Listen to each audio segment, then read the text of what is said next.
Hello guys, कैसे हैं आप सब लोग। तो गाइस स्टार्ट कर रहे हैं अगला चैप्टर। ये क्लास 7 का एनसीईआरटी का 10 नंबर का चैप्टर है, जिसके बारे में आज हम पढ़ेंगे विद्युत धारा और इसके प्रभाव।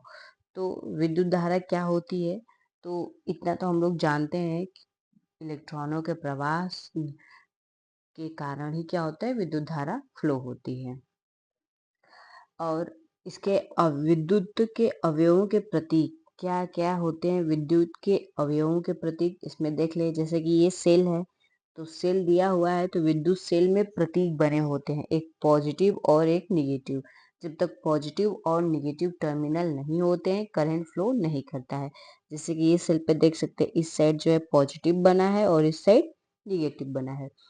जब हम सेल को या किसी भी बैटरी को इस तरह से एक सिरा पॉजिटिव और एक सिरा निगेटिव करके जोड़ते हैं और साथ में एक कुंजी लगाते हैं, जैसे कि ये एक की लगाई गई है, और यहाँ से एक बल्ब ऐड करते हैं, तो करंट फ्लो होती है।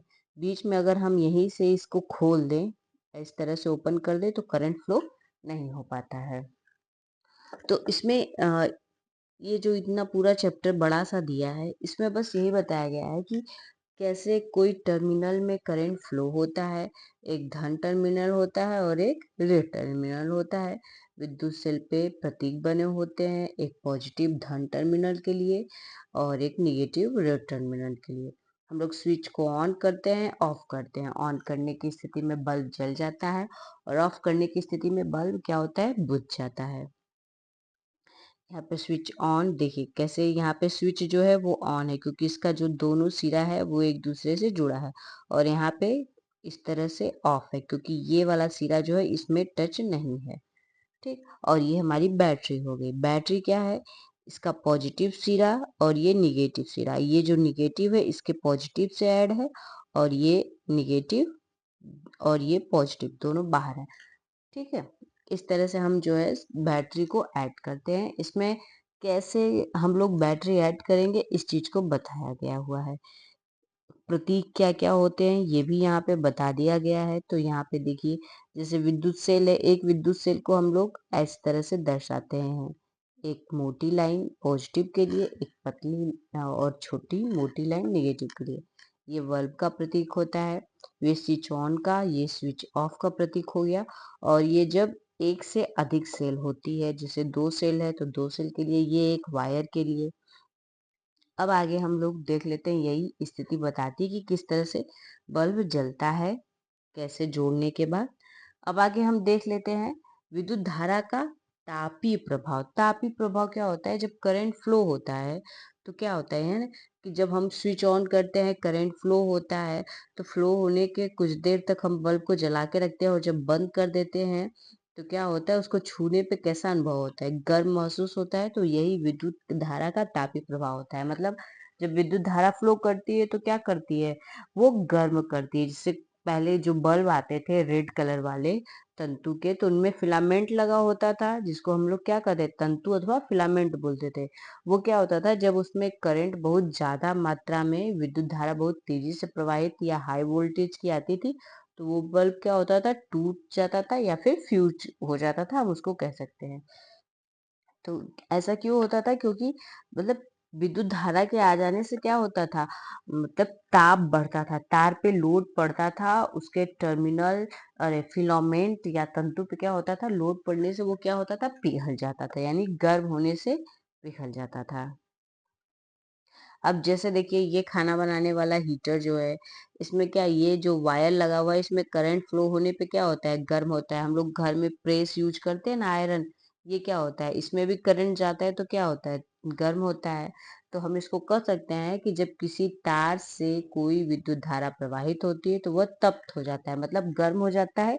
इसे विद्युत धारा का तापीय प्रभाव कहते हैं।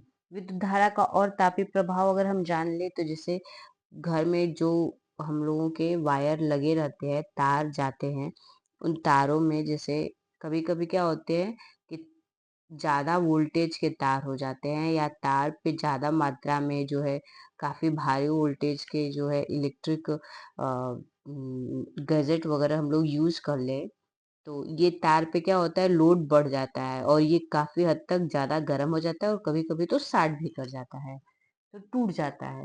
तो यही क्या बताता है कि मतलब विद्युत धारा प्रवाहित होने से क्या होता है कि तार जो होता है वो गर्म हो जाता है और कभी कभी तो टूट भी जाता है। आयरन में जो हम लोग यूज करते हैं वो नाइक्रोम का तार होता है।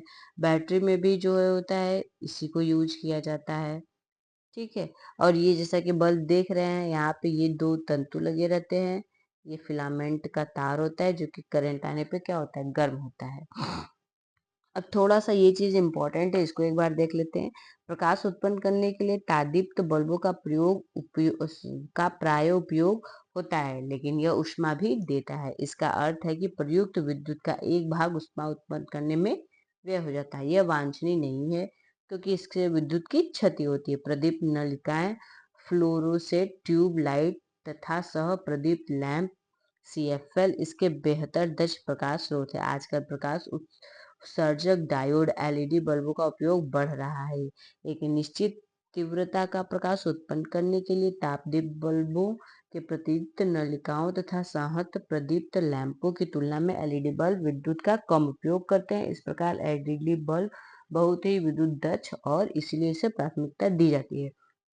पहले क्या होता था, पहले इस तरह का गोल वाला बल्ब हम लोग यूज करते थे जो कि ज्यादा मतलब गर्म हो जाता था और रेड कलर का थोड़ा सा रेड नहीं येलोइश में जो है थोड़ा लाइट देता था। तो वो जैसे कि यहाँ पे दिखाया गया है, ये फर्स्ट वाला। तो इस तरह से वो रहता था और येलो कलर में अपना जो है लाइट देता था।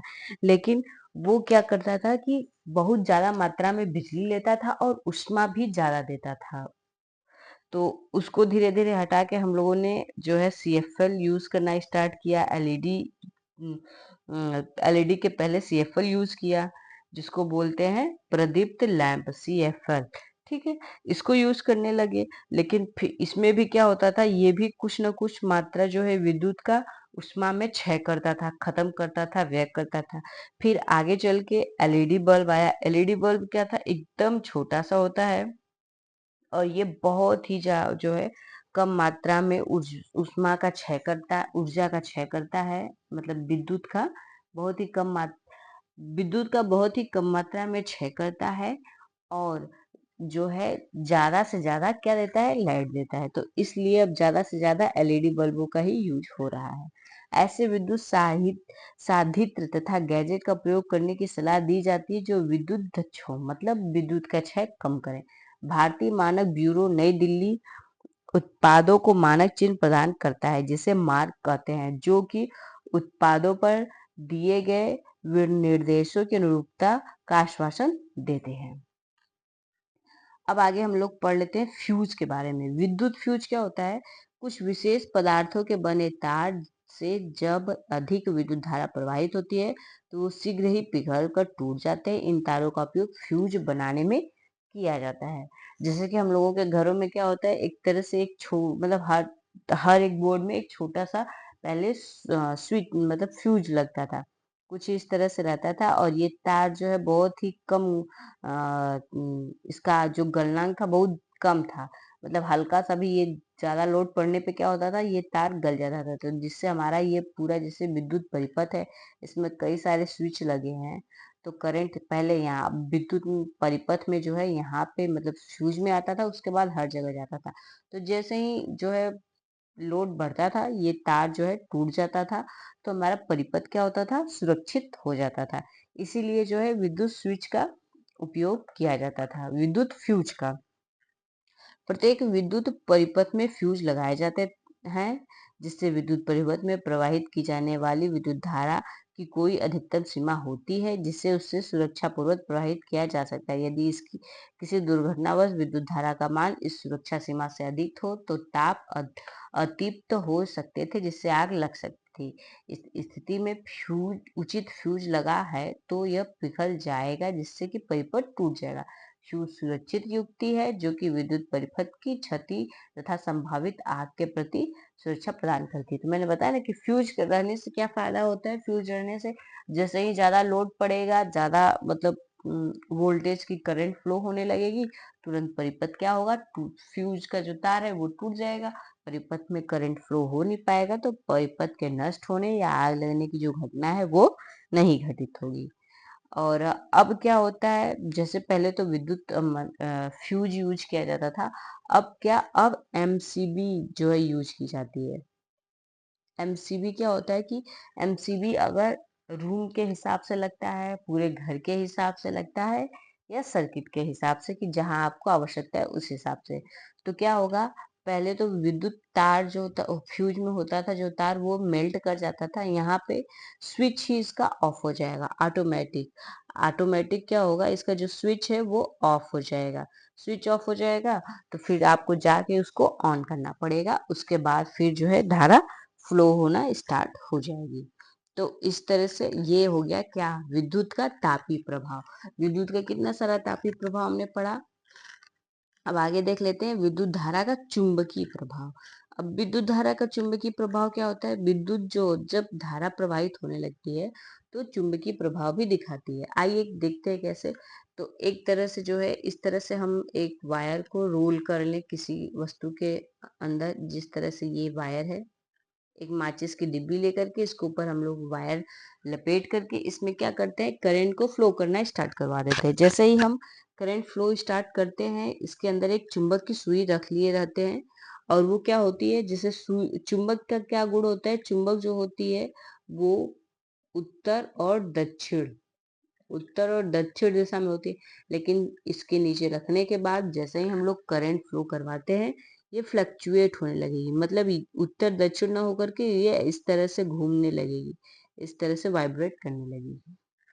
और जैसे ही हम लोग स्विच ऑफ करते हैं, ये फिर अपनी नॉर्मल स्थिति में आ जाएगी। तो इससे क्या प्रतीत होता है, इससे ये प्रतीत होता है कि विद्युत धारा कैसा व्यवहार करती है। अगर किसी वस्तु में करंट फ्लो होने लगता है तो वो एक चुंबक की तरह व्यवहार करने लगती है। आगे देखते हैं एक और एग्जाम्पल के थ्रू। जैसे कि यहाँ पे ये रहा, जैसे एक किल है, किल पे हमने इस तरह से तार जो है लपेट दिया है, इसमें करंट फ्लो करवाते हैं और इसके नीचे जो है पतली पतली लोहे की किल ला करके रखते हैं। तो ये क्या करता है, इसके इस बिंदु पे, इसके नोक पे सारे किल क्या होते हैं, चिपक जाते हैं। लेकिन जैसे ही करंट फ्लो करना बंद कर देते हैं तो सारी कीलें क्या होती है, नीचे गिर जाती हैं। तो इस तरह से हम कर सकते हैं कि किसी तार से विद्युत धारा प्रवाहित होती है तो वह चुंबक की भांति व्यवहार करता है। इसे विद्युत धारा का चुंबकीय प्रभाव कहते हैं। इस प्रकार सबसे पहले इसको किसने देखा था, तो सबसे पहले इसको जो है हैंस क्रिश्चियन आर्स्ट्रेड नामक वैज्ञानिक ने इसको जो है देखा था या इसकी खोज की थी। अब ये भी जान ले, कुंडली का चुंबकत्व समांतर नष्ट हो जाता है। इस प्रकार कुंडली को विद्युत चुंबक कहते हैं। विद्युत चुंबक मतलब कि जैसे ये कुंडली है, ये हमने ये इस तरह से जो तार लपेटा है, तो इस पूरे लपेटे हुए तार को कुंडली कह सकते हैं। तो विद्युत कुंडली जो होती है, विद्युत कुंडली वो किसका कार्य करती है, तो चुंबक के जैसे कार्य करती है। विद्युत घंटी जो घर में डोरबेल होता है, वो भी किस आधार पे काम करता है, तो यही विद्युत चुंबकीय गुण के आधार पे करता है। यहाँ से जैसे हमने जोड़ दिया है और यहाँ से जैसे ही करंट फ्लो होता है, करंट फ्लो होने के बाद क्या करेगा, यहाँ से जैसे ही हम स्विच दबाते हैं, करंट फ्लो होने के बाद ये तुरंत इस पर बार बार जो है टकराने लगता है, जिससे कि हमें पता चल जाता है। तो ये भी एक चुंबक की तरह कार्य करता है।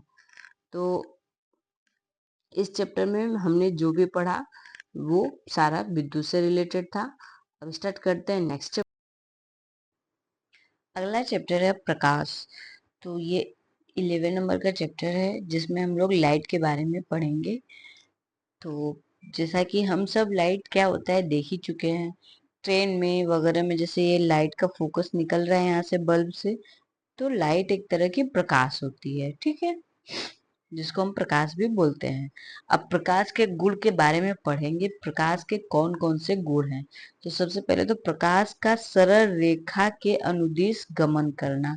मतलब प्रकाश क्या करता है, एक सरल रेखा के अनुदिश गमन करता है। सरल रेखा यानी कि एक सीधी लाइन में प्रकाश, जैसे कि हम लोग टेढ़े मेढ़े ऐसे चल सकते हैं, लेकिन नहीं, प्रकाश क्या होता है, हमेशा एक सीधी रेखा में ही चलता है।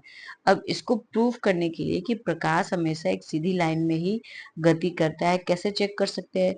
जैसे कोई एक मोमबत्ती जल रही है, ठीक, इसको हम एक पाइप के थ्रू देख रहे हैं। इसको पाइप लगा के अगर हम देखते हैं तो हमें एकदम सीधे अगर पाइप है तब तो ये मोमबत्ती दिख रही है, लेकिन उसी पाइप को अगर हम थोड़ा सा इस तरह से मोड़ दें और देखने की कोशिश करें तो क्या होगा, हमें यहाँ से ऐसे मुड़ के जो है प्रकाश दिखाई देगा? नहीं दिखाई देगा। या फिर प्रकाश आता है, जैसे कोई छेद है, उस छेद से क्या होता है कि घर में सूर्य का प्रकाश आ रहा है, लेकिन वही छेद अगर थोड़ा टेढ़ा मेढ़ा हो जाए तो प्रकाश आना बंद हो जाता है। ठीक, यही बताया गया इसमें। आगे है प्रकाश का परावर्तन। परावर्तन क्या होता है? तो यहाँ पे है कि दर्पण द्वारा प्रकाश की दिशा का परिवर्तन प्रकाश का परावर्तन कहलाता है। मतलब जैसे कोई प्रकाश आ रहा है, एक टेबल है, इस पे प्रकाश आ रहा है और इसी की दिशा यहाँ से इस समतल से लड़ करके वापस हो जा रही है, तो उसे क्या कहेंगे? परावर्तन। मतलब जो दिशा है उस दिशा को बदल देना ही क्या कहलाएगा? परावर्तन कहलाएगा। ठीक है, आगे देख लेते हैं। जैसे यहाँ पे पानी में हम लोग देखते हैं तो हमें क्या होता है, हमारी जो हमारे शरीर से प्रकाश जो है लड़के वापस पानी में जाता है और फिर वहां से रिफ्लेक्ट होकर हमारी वापस आंखों के पास आता है, यानी परावर्तित होकर के आता है। तो इस तरह से प्रकाश का एक परावर्तन का भी गुण होता है। जैसे ये सामने लाइट जल रही है, लाइट जो है जा करके दर्पण से परावर्तित होकर के फिर यहाँ से वापस आ रही है। ठीक है, ये हो गया हमारा परावर्तन। अब ये सारी चीजें जो है किसके बारे में, वही परावर्तन के कितने तरह से हो रही है उसी चीजों के बारे में बताया गया है।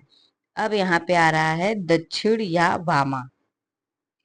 प्रतिबिंब में क्या होता है, हम लोग जब अपना फिगर उसमें देखते हैं तो जैसे अप डाउन, अगर हम पानी में देखते हैं तो क्या होता है, अप से डाउन हो जाता है, लेकिन मिरर में देखने पे क्या होता है, हमारा लेफ्ट और राइट चेंज हो जाता है। जैसे कि जब हम मिरर में देखते हैं तो जो हमारा लेफ्ट रहता है, जो हमारा लेफ्ट साइड रहता है वो हमारा राइट हो जाता है मिरर में, और जो राइट होता है वो लेफ्ट हो जाता है। तो ये इसमें बताया गया है। जैसे कि क्या होता है, अगर हमने जैसे कोई लिखी हुई चीज को क्या करते हैं, जब मिरर के सामने लेके जाते हैं तो हमें उल्टा दिखाई देने लगता है। उल्टा दिखाई देने का मतलब वो लेफ्ट से राइट हो जाता है। जैसे कि एम्बुलेंस पे ये चीज लिखी हुई है, और इसके लिखने का क्या कारण होता है, एम्बुलेंस के फ्रंट पे जो इस तरह से एम्बुलेंस उल्टा लिखा रहता है, तो इसका क्या मतलब होता है या उल्टा क्यों लिखा जाता है? तो इसका कारण ये होता है, क्योंकि फ्रंट पे लिखा है और कोई उसके आगे जो भी गाड़ी है, जो भी व्हीकल है, वो अपने मिरर में देखेगी, तो जब वो मिरर में देखेगी तो उसे चीजें क्या दिखाई देंगी, उल्टी दिखाई देंगी। मतलब लेफ्ट का राइट और राइट का लेफ्ट, इस तरह से। तो जब ये उल्टा लिखा हुआ रहेगा तो उसको सीधा दिखाई देगा। जो भी सामने आगे वाला अपने मिरर में देखेगा, साइड मिरर में, तो उसको सीधा दिखाई देगा। अगर यही सीधा लिखा रहता तो क्या, उल्टा दिखाई देता। अब बात करते हैं गोलीय दर्पणों से खेल। गोलीय दर्पणों से क्या, गोलीय दर्पण क्या होते हैं, जो गोल होते हैं वो हो गए गोली। और दर्पण क्या होता है, दर्पण वो होते हैं जिसमें प्रतिबिंब बनते हैं। दर्पण का एक साइड जैसे है, तो एक साइड क्या होता है, पेंट किया रहता है, एक साइड जो होता है प्लेन होता है। दर्पण भी दो प्रकार के होते हैं। कौन कौन से, एक कनकेव और एक कन्वेक्स।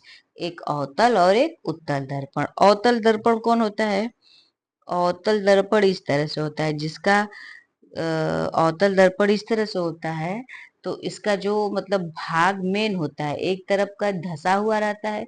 जो धसा हुआ रहेगा उधर पॉलिश नहीं रहेगी, जो नहीं धसा रहेगा उसको पॉलिश करते हैं। और एक होता है उत्तल दर्पण, जो इस तरह से उभरा हुआ, एक सॉरी एक मिनट, इसे हम इस तरह से बनाएंगे। जैसे ये हो गया हमारा उत्तल दर्पण, तो ये क्या होगा, इसके इस पीछे वाले भाग को कलर किए रहेंगे, रंगे रहेंगे। अब जैसे चम्मच ले लें, तो चम्मच का जो अंदर का भाग होता है, ये साइड, ये कैसा काम करता है, ये काम करता है अवतल दर्पण का। और जस्ट इसके बाहर वाला साइड जो होता है वो क्या करता है, वो उत्तल दर्पण का काम करता है। अब जैसे कि प्रतिबिंब सीधा भी, जब चम्मच के भीतरी पृष्ठ का उपयोग करके प्रतिबिंब देखते हैं तो प्रतिबिंब सीधा तथा बड़ा दिखाई देता है। ठीक है। और अपने चेहरे से चम्मच की दूरी बढ़ाएंगे तो संभवतः आप अपना उल्टा प्रतिबिंब देखेंगे। ये चीजें बताई गई हैं कि चम्मच से किस तरह से हम जो है उत्तल और अवतल को समझ सकते हैं। यहाँ पे जैसे यदि किसी गोली पृष्ठ का परावर्तक पृष्ठ अवतल है तो इसे अवतल दर्पण, और परावर्तक पृष्ठ उत्तल है तो उत्तल दर्पण कहेंगे। परावर्तक पृष्ठ यानी कि वही परावर्तक, ये पृष्ठ हो गया, तो ये अवतल इस तरह से झुका हुआ है तो ये कौन सा हो जाएगा, ये अवतल दर्पण हो जाएगा, और ये हमारा उत्तल दर्पण हो जाएगा। अवतल दर्पण और उत्तल दर्पण में इसी तरह से क्या बनते हैं, प्रतिबिंब बनते हैं। अवतल तथा उत्तल दर्पणों को गोलीय दर्पण क्यों कहते हैं? अवतल और उत्तल दर्पण क्योंकि उनकी बनावट उस तरह से होती है, इस वजह से उनको अवतल दर्पण और उत्तल दर्पण कहते हैं। अब आते हैं वास्तविक प्रतिबिंब क्या होता है। वास्तविक प्रतिबिंब का मतलब वो प्रतिबिंब जिसको हम पर्दे पर या किसी सीट पर उभार सके, उन्हें हम वास्तविक प्रतिबिंब कहेंगे। और आभासी प्रतिबिंब वे प्रतिबिंब होते हैं जिनको हम पर्दे पर प्राप्त नहीं कर पाते हैं। आगे है अवतल दर्पण। अवतल दर्पण हमने पढ़ ही लिया है कि किसे अवतल दर्पण और किसे उत्तल दर्पण कहते हैं। यहाँ देखते हैं कि जो डॉक्टर होते हैं वो अपने मतलब जो टूल्स यूज करते हैं तो किस तरह के दर्पण का उपयोग करते हैं, अवतल दर्पण का उपयोग करते हैं या जो है उत्तल दर्पण का। तो वो अपने उपयोग में अवतल दर्पण का उपयोग करते हैं। इससे क्या होती है, अवतल दर्पण पे चीजें बड़ी दिखाई देती है। तो विशेषतः जो डॉक्टर होते हैं वो अवतल दर्पण का उपयोग करते हैं दांतों वगैरह की चीजों को बड़ा करके देखने के लिए।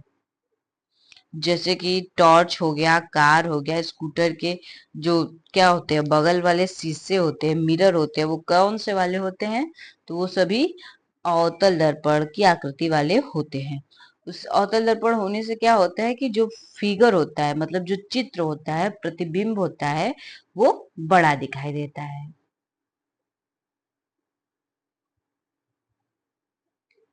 और आगे देखें तो ये हमारा परावर्तक तल जो होता है अंदर थोड़ा सा इस तरह से धंसा हुआ रहता है। एक तरह से ये किसका काम करता है, अवतल दर्पण का काम करता है। ये साइड मिरर हो गया जिसमें इमेज क्या दिखती है, बड़ी दिखती है, तो ये भी क्या होता है, एक तरह से अवतल दर्पण होता है। अब लेंस की बात करते हैं। लेंसों का उपयोग व्यापक रूप से चश्मों, दूरदर्शकों, दूरबीनों और सूक्ष्मदर्शियों में किया जाता है। इसी सूची में लेंस के कुछ अनुप्रयोग जोड़ने का प्रयत्न किया गया। लेंस होता क्या है, लेंस में अंतर, तो लेंस भी दर्पण की तरह ही होता है, बशर्ते इसमें अंतर क्या होता है कि इसका एक पृष्ठ जैसे दर्पण में क्या होता था, पेंट किया हुआ होता था, लेकिन लेंस में कोई भी पृष्ठ जो है उसका पॉलिश नहीं रहता है, प्लेन ही रहता है। जैसे लेंसों द्वारा बने प्रतिबिंब, तो लेंस के द्वारा क्या होता है, प्रतिबिंब कैसे बनते हैं, बड़े दिखाई देते हैं। आवर्धक लेंस जिसे यहाँ पे देख रहे हैं, बड़े प्रतिबिंब दिखाई देते हैं। इसमें भी दो तरह के लेंस होते हैं, एक उत्तल लेंस और एक अवतल लेंस। सेम चीज होती है, बनावट जो होती है लेंसों की दर्पण के ही जैसे होती है। जैसे दर्पण का एक साइड क्या होता है, कलई किया हुआ रहता है, और दर्पण लेंस में क्या होता है, कलई नहीं रहता है, मतलब पेंट नहीं किया हुआ रहता है।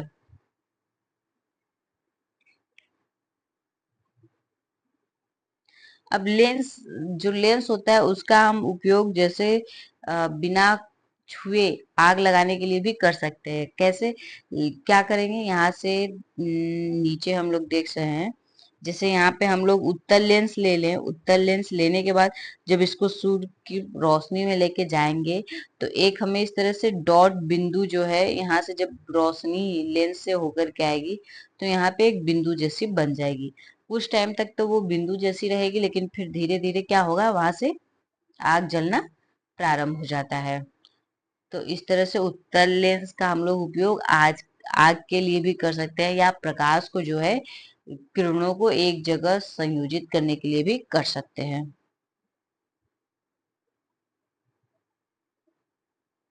और जैसे उत्तर लेंस, यहाँ पे ये हमारा उत्तर लेंस क्या करता है, यहाँ से इस तरह से लाइट जो है फैली हुई आती है, तो